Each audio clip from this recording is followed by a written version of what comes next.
On arriving back in Greece, I attended to family matters, sold my share in the vineyard to my brothers. With my mother's blessing, I came back here. Landing in the northern port of Caesarea. After crossing the province of Galilee, I traveled down along the Jordan River Valley, ended up here in Bethlehem on my way to Jerusalem. Tired and hungry as I was pleased to find this inn, place to rest, refresh myself before moving on.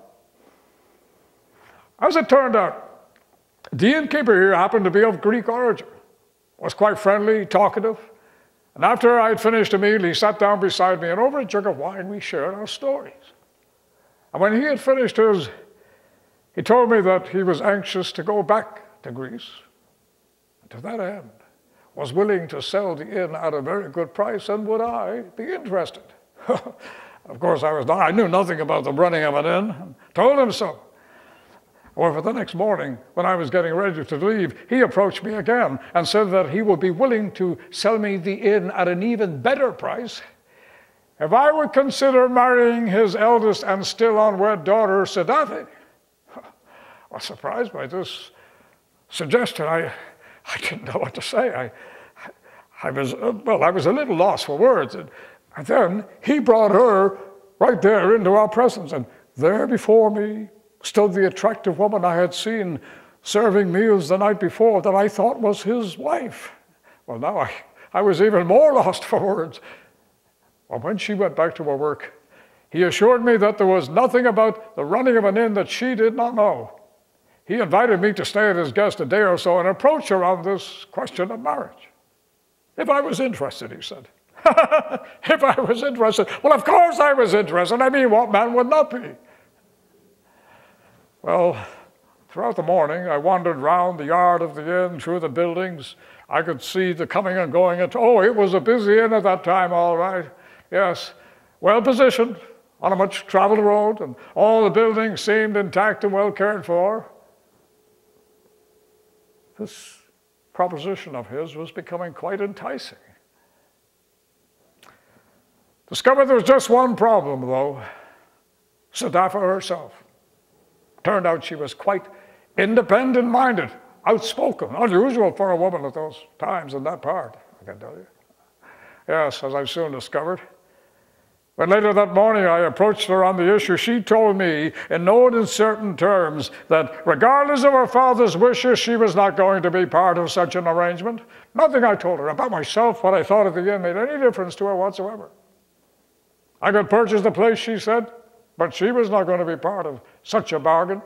Well, when I told her father, her response, he threw his hands up in the air, exclaiming that she had turned down other arrangements before, being more interested in other matters, he said, rather than her own future. I did not know what he meant at the time and soon discovered why.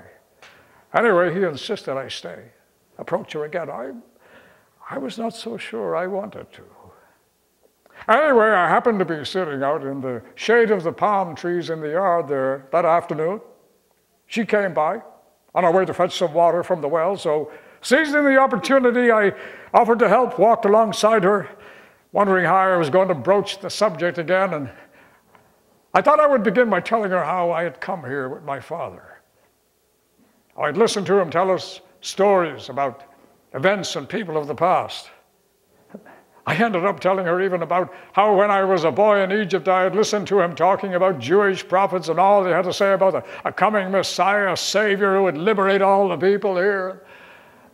Well, by this time I realized we were standing right by the well, and she was looking at me quite intently. On our way back with the water to the inn, neither of us spoke. However, as we parted, she said she would like to meet with me again, which had me thinking that perhaps she'd changed her mind. I certainly was hoping so. True enough. That evening, she sat across the table from me and told me why she had refused to go ahead with such an arrangement, as she had refused others before. I could hardly wait to find out. She was a believer in the ways of the Essenes, she said. Told her I'd no idea what she was talking about.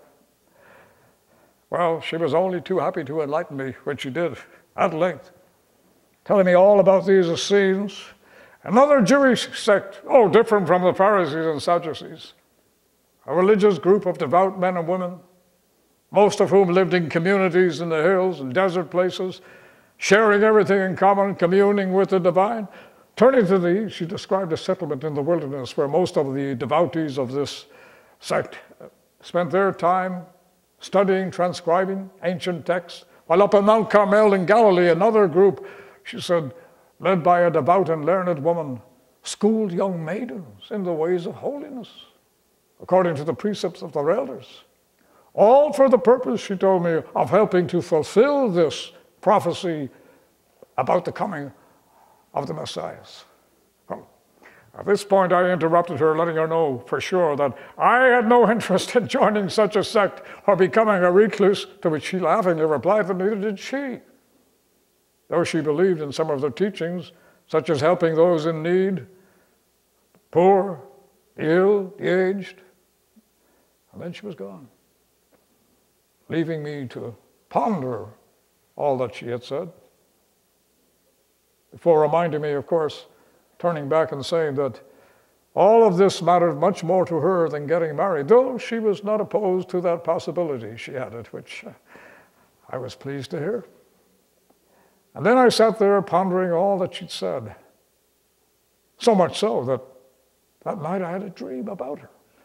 Yes, I was standing by the side of a road, wound its way up a mountainside. It was a bright, pleasant day. And there, partway up the road, stood Siddhartha just smiling. And then I heard the voices of men and women singing, as if it was coming down from the mountain. It was a sacred chant that somehow seemed familiar.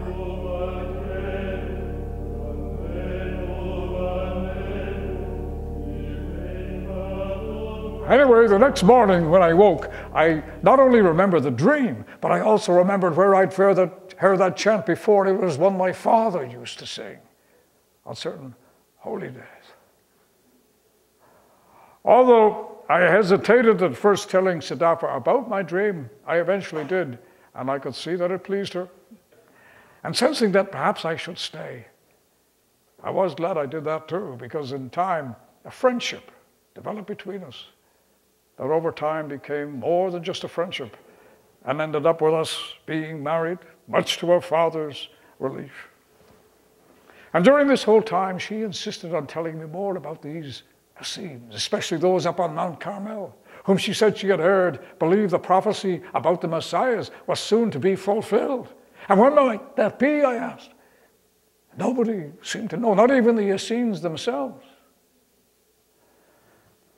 I have to tell you that her following some of their teachings, her care for all of those, regardless of race or creed, so affected all that she did and influenced our lives together that in time I too became a follower. And it was then that we took to sheltering the 2 or 3 who came this way in their travels and allowing them to have secret meetings at their inn. During the next, must have been 12 years or more, especially after the birth of our youngest daughter, Sarah, I had become so busy with the business of the inn here, attending to the negotiation between the various groups, that it was quite a surprise to me when a message came inviting me to come to Mount Carmel. I had no idea why. Perhaps there was some problem with the authorities that needed to be resolved. Maybe they needed my help in some other way. Siddhartha suggested that perhaps they wanted us to send Sarah to be educated with the other maidens there. Well, regardless of the reason, I readily responded and set out for Galilee.